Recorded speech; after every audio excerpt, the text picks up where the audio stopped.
ने कभी सोचा है कि जिस जल को हम साधारण समझकर शिवलिंग पर चढ़ा देते हैं, आप वही जल कैसे महादेव को प्रसन्न करने का सबसे बड़ा माध्यम बन जाता है। आखिर इस जल में ऐसा क्या रहस्य छिपा है कि यह सीधे भगवान शिव के हृदय पहुंच जाता है। वीडियो के अंत तक जरूर बने रहना, क्योंकि आखिरी हिस्सा आपको बताएगा कि एक बूंद जल वास्तव में किन 3 दिव्य शक्तियों का प्रतीक होता है। इस रहस्यमय कथा का आरंभ होता है कैलाश पर्वत से, जहाँ माता पार्वती ने एक दिन महादेव से पूछा, प्रभु इतने सारे यज्ञ मंत्र और तप के बीच आपको सबसे अधिक क्या प्रिय है। महादेव मुस्कुराए और बोले भक्ति। लेकिन पार्वती जी ने फिर पूछा, और भक्ति का सबसे सरल रूप। तब महादेव ने एक रहस्य बताया जो शिव पुराण और स्कंद पुराण में भी वर्णित है। उन्होंने कहा, जब कोई भक्त सच्चे मन से एक बूंद जल भी अर्पित करता है तो वह केवल जल नहीं होता, वह उसके मन, आत्मा और विश्वास का संपूर्ण समर्पण होता है। कहा जाता है जल में स्वयं जीवन की ऊर्जा होती है, की शीतलता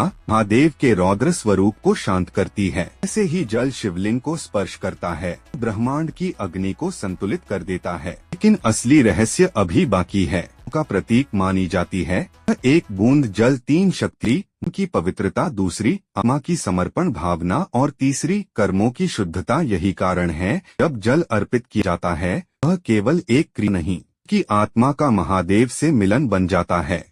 पुराण में कहा गया है, जो भक्त सच्चे भाव से जल अर्पित करता है उसके पाप ऐसे नष्ट हो जाते हैं जैसे सूरज की रोशनी में अंधकार। तो अगली बार जब आप शिवलिंग पर जल चढ़ाएं तो सिर्फ एक रस्म न निभाएं, बल्कि अपने भीतर की पूरी श्रद्धा, विश्वास और प्रेम उसमें समर्पित कर दें, क्योंकि वह जल नहीं, आपकी आत्मा की आवाज है जो सीधे महादेव तक पहुंचती है।